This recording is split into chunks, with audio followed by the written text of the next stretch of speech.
Today, we sit down with a man who's lived dairy growth from coast to coast, taking up residence in 3 dairy meccas during their most aggressive and progressive eras. Doug DeGroff with Progressive Dairy Solutions is the son of a veterinarian, and he grew up milking cows on one of the most progressive dairies of its time in New York, then spent time managing a dairy in Wisconsin. But Doug has called California's Central Valley home now for decades. Well, I had the opportunity to sit down with Doug in his office in Tulare, California, to not only hear the stories of how he has witnessed growth in the dairy industry, but also the unexpected life experiences who have shaped him into the man he is today. One in which he found himself buried underneath 20 tons of silage, and another that involved a serious head injury, a painstaking road to recovery, and the uncommon and immense gratitude that Doug chose to live by every day then and continues to choose to do so today as a father and a husband, a dairy nutrition consultant, and a mentor to the next generation of dairy leaders. This episode is about grit, growth, and a reminder to do what matters most and the people who matter most. That and more right here today on the Uplevel Dairy Podcast.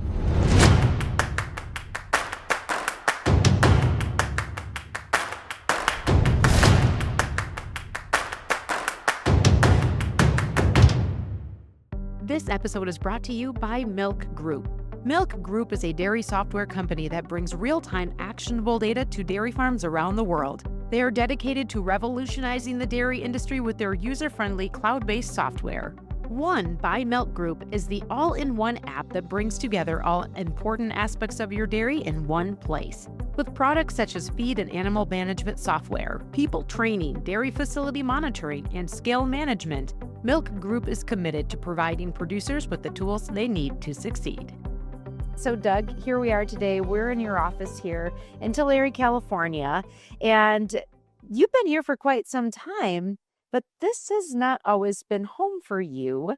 In fact, you have a few places you've called home over the years, and they each are these different epicenters of the dairy industry. So let's take a few steps back and hear a little bit more about your journey, where it started in the dairy industry, and how it led to where we are today. Well, a journey indeed it was. I was raised in upstate New York in Wyoming County, which was the big dairy county of New York, and for that matter, all of the Northeast. Father was a large animal veterinarian. I worked for large dairy producers while going through high school. And upon graduation, I was hired by Monsanto to be an area market manager in Michigan, of all places. So I moved out to Michigan. I was excited to work with Monsanto, and I was excited to be living in Michigan because it was so close to New York. I could go back and forth and visit my girlfriend, now wife, my family, my friends, but also create my own identity and not be Butch DeGroff's son or like that. So I moved out there. I spent a couple nights in my new place, went to new hire training in Madison, Wisconsin. It was a Thursday of a week training. I got a phone call from the manager out in the West and says, "Hey, there's been an opening. Would you like to come to Tulare County, California?" I said yes on the spot. I was not a very good negotiator. I didn't negotiate any, hey, can I go out and look at it? Can I negotiate a better pay because of the cost in California? But I went from Madison back to New York, told my family and friends, my girlfriend. And the first time I stepped foot in California was the day that I was going to move here. I spent 3 weeks in a hotel while I waited for the moving company to go to Michigan and move my stuff out. And remember, I left my apartment like I was going to be back after new hire training. So I never went back. So that is how you ended up in Tulare to begin. It's like you're a young man.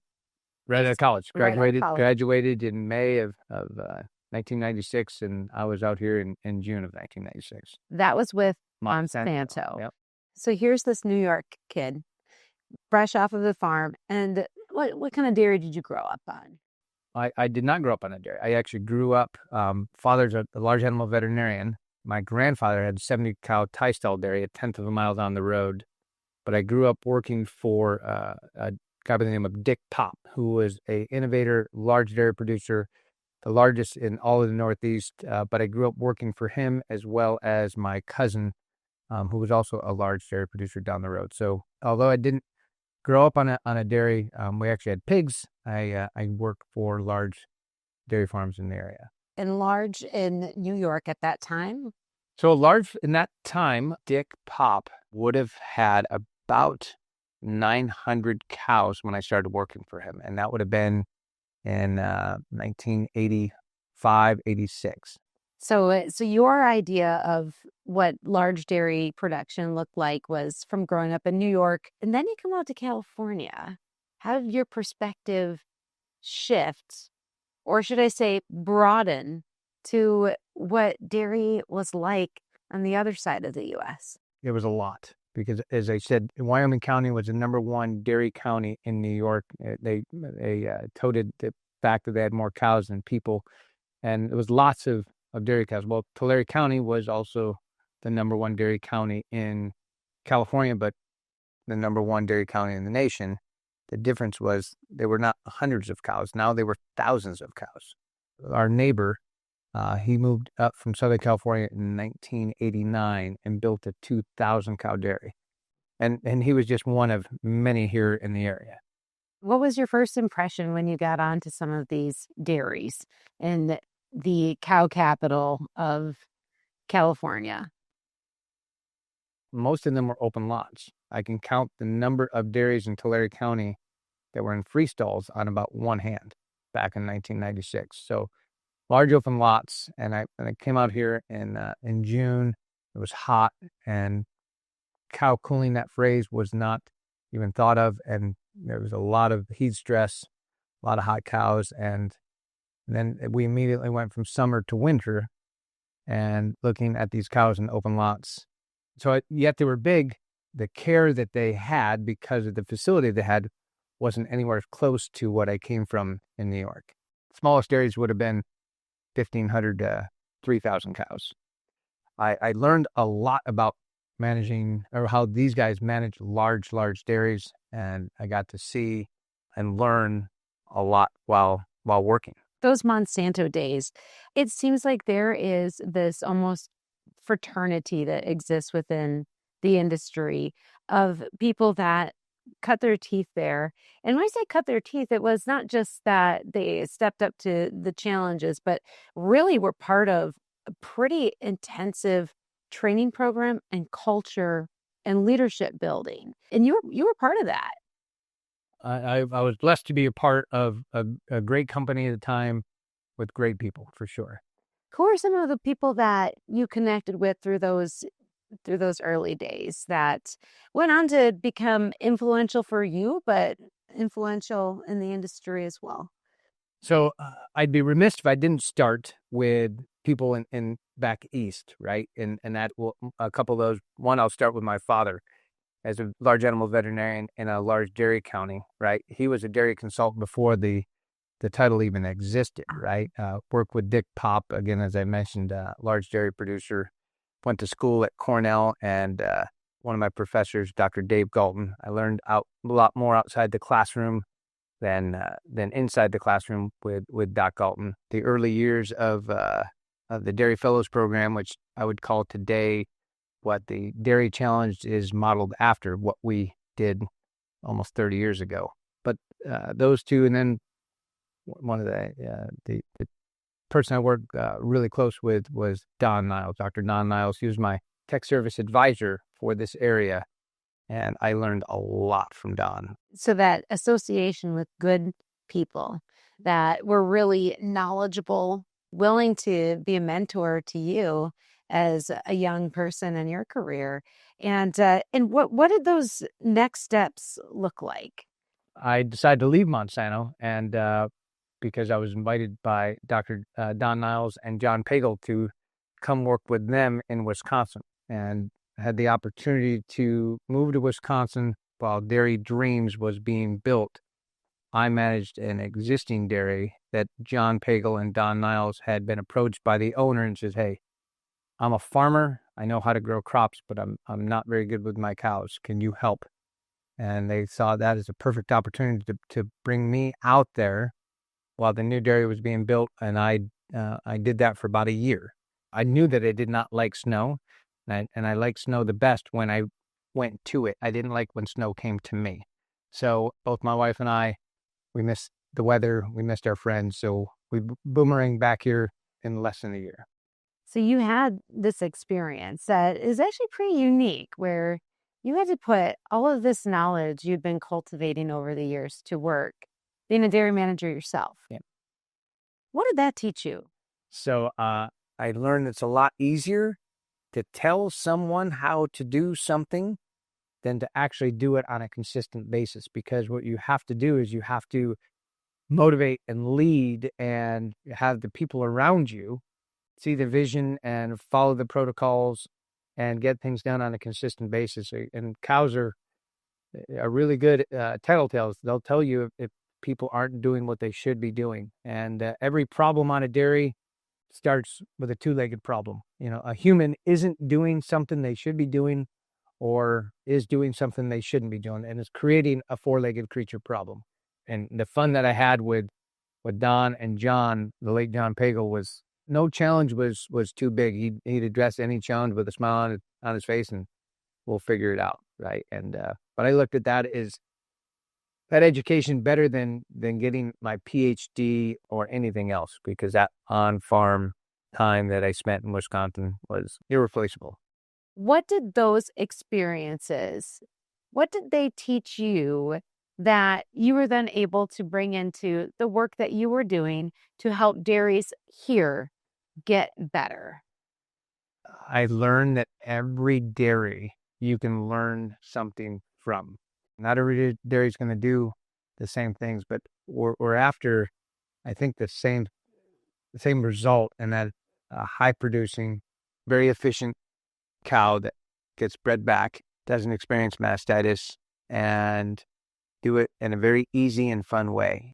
Every dairy has got its own set of challenges, and the dairy I was on, and just outside of De Pere, Wisconsin, it had its set of challenges, and I learned that putting together a diet, which was one of the easiest things I could do, sitting behind a computer and formulating a diet with the formulation system.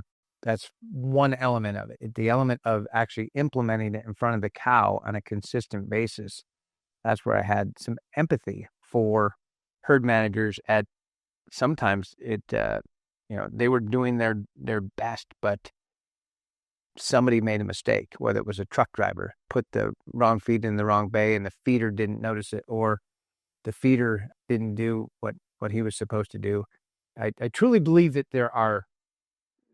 dairy employees do not do things wrong on purpose. I truly believe that, but they do it out of ignorance or thinking that they're doing it better or faster, or it doesn't matter. I call it the give a meter. Dairies that have high give a meters, their employees also have high give a meters, and it seems to flow, so to speak, that well. But when management doesn't have a very high give a meter, it seems to flow that way as well. So it gave you that empathy for the manager because you knew how hard their job was. For sure. So how did you bridge then into more of a nutrition focus in your work with dairies? I majored in ruminant nutrition at Cornell, never thinking that I was going to actually do it. They said my first job with Monsanto, that element was a lot of fun for a period of time, but then went back to the dairy in Wisconsin, spent about a year there, and then decided to get into what I majored in. I saw an opportunity here locally where providing not only the diets, but the service around the diets, right? They said earlier, balancing diets behind a formulation system is not super hard. The actual implementation out on the dairy, that identifying bottlenecks and helping the dairy producer and management figure out how can we remove those bottlenecks so the diets can work better. So those are some of the big takeaways for you that, you were able to implement as you stepped into this nutrition consultancy role. And I say that specifically nutrition consultancy because, as you alluded to earlier as well, even that was something you even learned from watching your father as a large animal vet, it wasn't just about going to the farm and checking the box on a DA surgery or pulling a calf, but there is a level of being a consultant, bringing information to that dairy, being a guide alongside them and making change. And is that how you saw your value as well? I wanted to bring something to the dairy. Let's face it, whatever dairy you drive on in the country, a lot of the goals are going to be the same as far as for performance. But how do you get it done? I've jokingly said that, nutrition gets blamed on for a lot of reasons, right? If there's high DOA rates, maybe it's nutrition. If it's low butterfat, maybe it's nutrition. If it's low conception rate, maybe it's nutrition. And there's a lot of elements that absolutely do come back to nutrition, but there's some that do not. But their concept is still the same. How can we get better? And if the dairy is struggling with a high DOA rate, how can we get that better? So it's bringing those ideas and concepts that I learned from other dairies where I see success on other dairies. So that really became what you stepped into more and more, was this nutrition and consulting work with dairies here in Tulare County, correct? A lot in Tulare County, a little bit in the counties to the south of us, but mainly just the Central Valley of California. So your day-to-day was on the dairy alongside those producers, those managers, spending some time with feeders as well?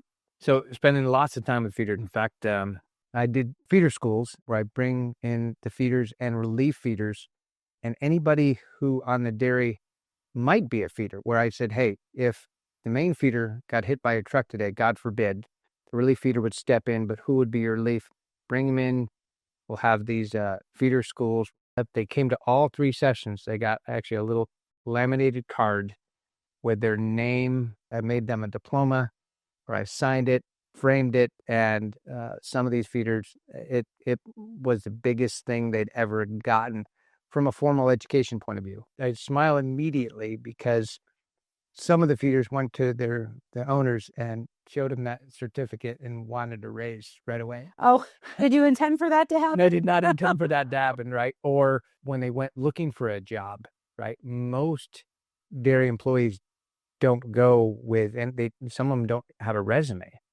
But if they showed the dairy producer, look, I've got this diploma, so to speak, and that did. It had a gold sticker on it. It had their name, and it had the date, and it said that feeder certification, right? So I didn't intend for that to happen at all, but I did have engaged feeders. When you have an engaged feeder, you have a successful feeding program, and so it worked out really, really well. It is mind-boggling to me a little bit that the number one expense on the dairy is feed. In a lot of cases, the feeders have no formal education, which doesn't matter unless there's no training whatsoever. In some cases, that is the case. Yet they drive equipment that's upwards of $500,000, and on large dairies are spending millions of dollars on a monthly basis by how they're doing their job. And Doug, when you talk about that scenario of feeding and that role, it's the equipment and the operation of it, but there are also some risk factors involved in that role, being a feeder. And actually, there are risks that you have faced yourself in your role as a nutritionist when it comes to that feeding area. You have a lot of things on your resume, but there's one thing that I don't think you ever would have wished to add to that list. Silage Avalanche survivor. Yes. Yeah. That's true.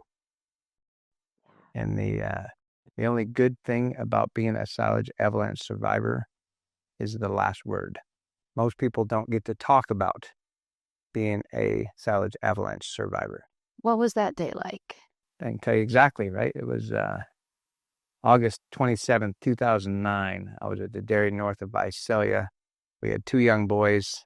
My wife was pregnant, but we didn't know she was pregnant at the time. Went to a dairy doing things I routinely do and taking silage samples. And I've taken thousands of silage samples. And some I did where I shouldn't have done it. because the pile was too risky. But I said, it's not going to happen to me, and I'm going to be too quick, or it's not going to get me. In this case, I was admiring how well it was mechanically shaven. In fact, I took a picture of how well it was. And while I was taking the sample, I call them a California silage pile. It looks like a loaf of bread, not a drive-over pile. It looks like kind of like a loaf of bread. It was like a piece of bread came off the entire face, about 8 to 12 inches in, just flecked off. And I had about 20 tons bury me, and a feeder was there, pulled me out. I got up, and I had a lot of back pain, but I was worried about the owner and having somebody hurt on his dairy. So I said, hey, I'm going to be fine. I drove myself to the hospital. I called my wife to meet me at the hospital. It was at that point I didn't realize that there's special parking for emergency room patients. I parked across the street, right, the only spot I could find a open spot. Yeah, was admitted. I had a broken back and a couple and some torn ligaments. So you were buried by 20 tons of silage. That's what they estimate. Yeah. And luckily, the feeder happened to be with you or near you. He was there. He was feeding, and he saw it. And I couldn't get myself out. So he almost pulled me like you would a calf, and he pulled me out. I lost my shoes in the pile, which I didn't care about. But I got up and I looked around, and I was all in one piece. Yes, my back hurt, but I was happy to be alive, and because I knew what could have happened. As the feed was coming down, the sun was going out, because I could see it coming before it hit me. And you realized I knew that's exactly what was going to happen, and I knew that I did not want to die there. Wow. And so that's how you got one of these back braces on your wall? I have, yes, that's how I got one of them, yes. Wow. So, okay. So before we get to why you have two back braces hanging on your wall where other people would hang trophies, do you consider them trophies, reminders? What are they for you?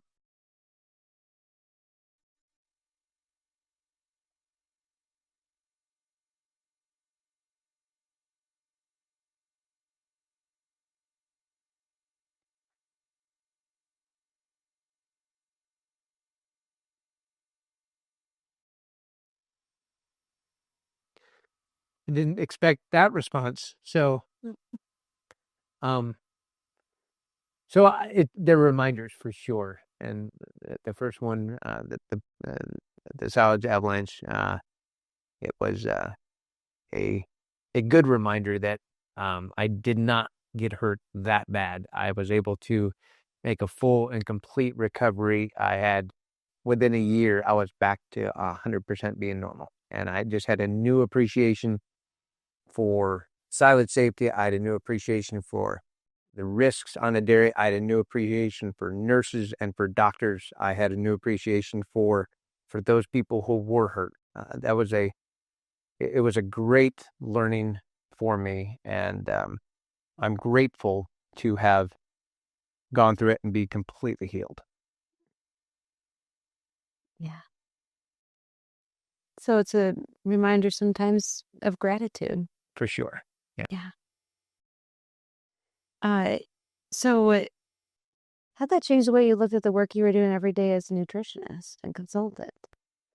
Again, I was a young man. I was 36 when it happened, and I thought that this couldn't happen to me, and so it gave me an appreciation for it can happen to anyone at any point in time.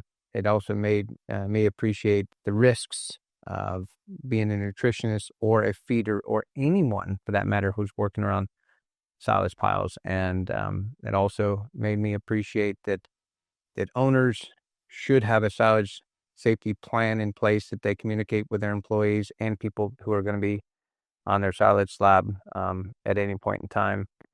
And if you don't have a silage or a safety plan in place, then God forbid if somebody were to get hurt or killed on your dairy, all you now have is excuses.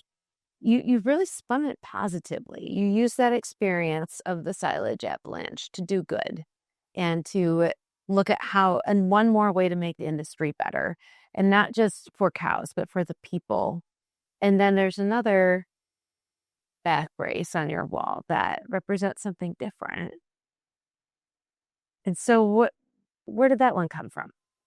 Well, that one didn't have anything to do with silage or even being on a dairy. That was driving a quad, and I had a stroke.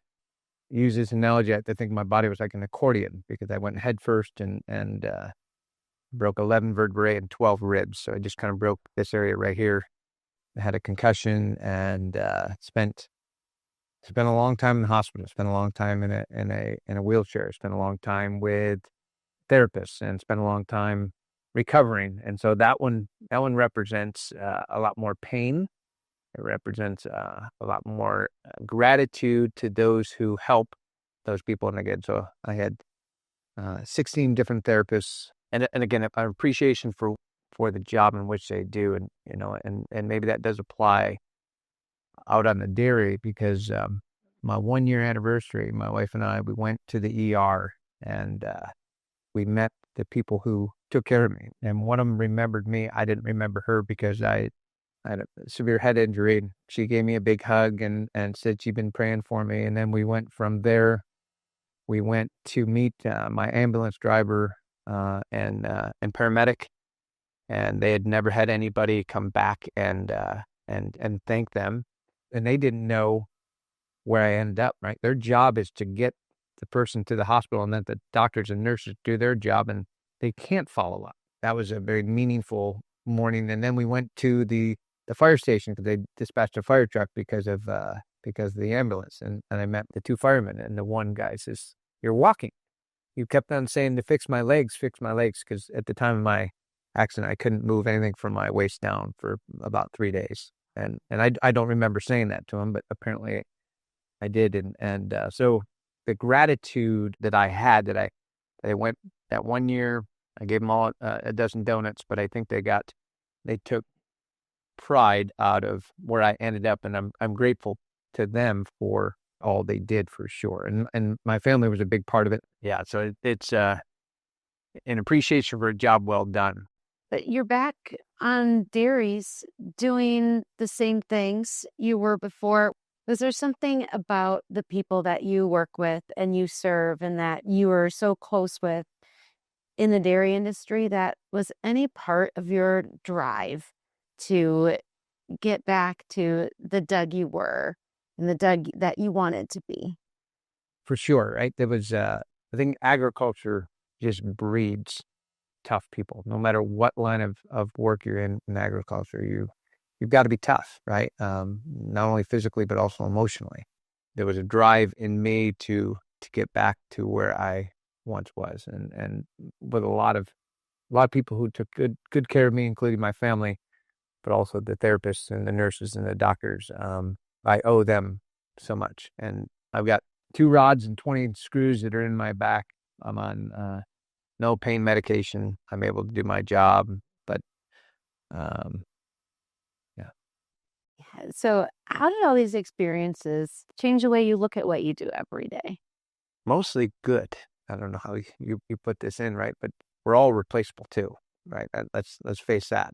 If God forbid I were to have not come along out of that Silage Avalanche, the clients I work with would have hired somebody else, and the reality is they would have been just fine. And I'm sure they would have thought of me from time to time, but life would have went on. My wife, it would have been completely different. I would have left a widow who was pregnant with 2 young kids, right? So her life and my kids' life would be forever changed. But professionally, and so maybe that's the point of this is professionally, we're all replaceable. We truly are. So take the time at home.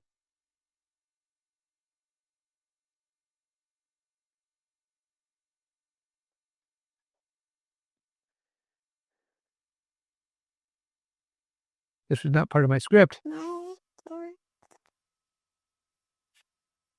You have a little plaque right there. What's that? My little plaque. Never get so busy making a living that you forget to make a life. Is that what you're getting at? A lot of truth to that for sure.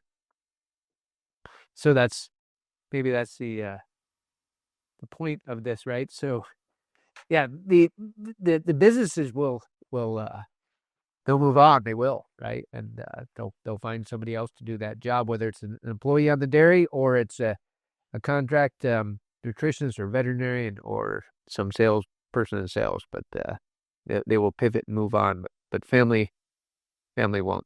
That's a lesson for all of us.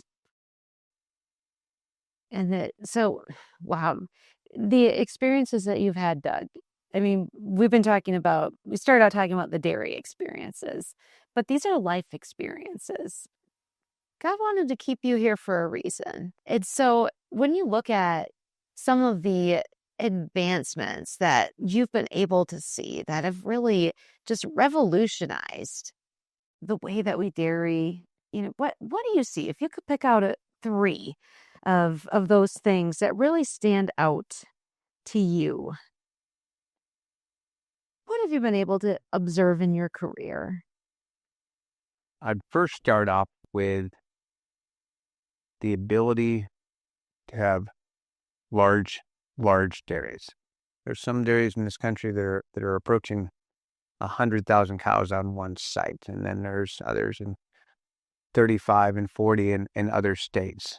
Lots of 6,000 to 12,000 cow dairies. So the social acceptance of that and the ability to manage those large groups of cows, in some cases, better than we ever have. That'd be one advancement I've seen in the last 29 years. The second one I would say is genetics, reproduction, that whole element. 15 years ago, 20 years ago, maybe talked a lot about getting cows pregnant. And here in California, most dairies had herd bulls, had bull pens. And now today's modern dairy, the cleanup bull does not exist. They're all 100% AI with doing embryo transfer, doing fertility programs and implementation of that. So that advancement is a second. And then a third, I would say, is technology, right? These monitoring programs sort of giving the owner, the dairy producer, the nutritionist, the veterinarian information that will help manage that cow without interrupting her. She's able to do what she wants to do. We want a cow to rest, to eat, to milk, and maybe a little bit of socialization. But we don't want her to stand. We don't want her to wait. We don't want her to be uncomfortable, right? We want her to just be a cow. And all those technologies allow those of us who work with cows or those producers who own cows and their people to just let a cow be a cow. So you use the word technology, Doug, and I was talking with the producer not too long ago, and when he referenced technology, he included technology and feed. And so as a nutritionist, expand on that, because that is a place you spend a lot of time, right? Is looking at what can we add to a ration. So how does that fit into the picture of technology to you? Back at Cornell, we used Michigan State's Spartan program. It would, this is back in the mid 90s, and the first the CNCPS model came out in the late 90s, which allowed nutritionists to balance diets with precision, right? That was part of it. We got to first start there. At that point, the technology of being able to use feed software programs, we could balance for amino acids, we could balance for fatty acid profiles and so much more. But then getting it to the cow became a challenge. Early in my career, I had a printer in my truck where I would make feed sheets back before all my clients had feed software programs. So the advancement in feed software programs were you could change just the dry matter from one load to the next without printing on any feed sheets, which was huge. So technology, again, first started with the ability to balance a diet specifically around the cow, but then that was just one element. It's now how can we get that diet and get it to a feeder so the feeder can make that diet and get it in front of the cow. And all my clients have a feed software program, and with feed being the number one cost, I can't see how any modern dairy can have a feed software program and track it with the kind of success that I feel that they need to. So what does a next level conversation look like for you with your clients today? What are a couple of the things that you're talking about with them to help them go from where they are today to the level they need to be at to be sustainable and profitable and maintain their social licensing in the dairy business for the future? Great question. It's continuing to improve. Wherever you're at is continuing to improve. And I like to say one of the major things you're selling off your dairy is milk. So it'll start there.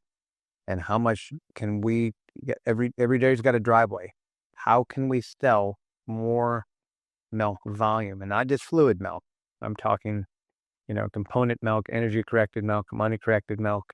How can we have more of that out the driveway without investing in more facility, without adding on more cows? It's letting cows be cows, less lockup time, paying more attention to time budget, have feed be available more time of the day, having a good consistent mix, having better forage quality. The list goes on of how the dairy continue to improve. But to take it, the dairies who are doing that, and there's lots of dairies who are doing that, how do we take it to the next level is how can we be more efficient? How can we get more energy corrected milk with less feed, especially here in California where water is going to dictate the dairy industry moving into the future. So you're really looking at that bigger picture. You have to, right? Because that's the way the industry has evolved. When I graduated college in 1996, it was 106,000 dairies in the nation.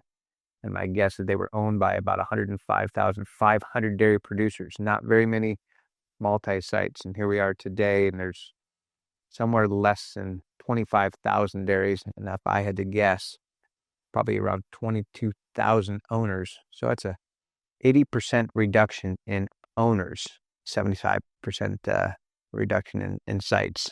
The dairy producer, how can you not be a statistic? Mhm. So forward project then, 10 years from now, what do you think those stats are going to look like? So the consolidation is going to continue to happen. You're going to see larger dairies. I don't think you're going to see very many, if any, new sites in California. I do believe that you'll see existing sites expand and build a rotary power and milk more cows with less labor, but I'm not so sure you'll see new sites here in California. I think 10 years from now, you're still going to see California is going to still be a player in the dairy industry for sure. No question about that. I'm not so sure they will have the title of having the most milk. Mhm. In the last 10 years, California has lost about 5% of its volume in milk, whereas the number 2 dairy state, Wisconsin, has gained about 16%. It was during my career, I think it was 1997, that California surpassed Wisconsin as being the number 1 dairy state. And it may happen in my career to see Wisconsin regain that. So you think that there's potential in your career, you could see that switch flipped once more? I do. And that note, then, what do you think U.S. dairy looks like 10 years from now? If you would have told me 10 years ago that we would have some of the size dairies that we have today, I wouldn't have believed it. I wouldn't have believed that we would have nearly 100,000 cows on a single site in Texas and nearly 40,000 on a sites in Idaho and Kansas, but they are. We'll see more of those in different states, but I don't know where that will be. But the dairies will go to where the processing is and where they can source feed. I don't know where the next state is.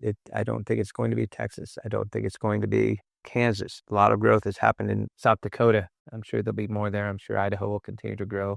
But there'll be milk in the Northeast for sure. There'll be milk in the main dairy states, but it'll shift for sure. Some of my clients they're expanding right here. They're confident that California will always have cows, and they're excited about the future here in California. They've got a can-do attitude. I've got several of my clients right now who are making major expansions on their operations. They're going to be successful. They are. It's when you are stagnant and say, I'm good right where I'm at.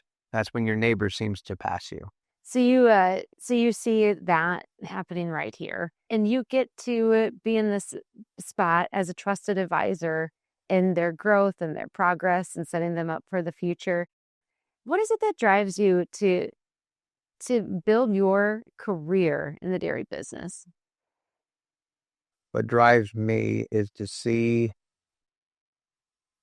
that driveway ship out more energy-corrected milk.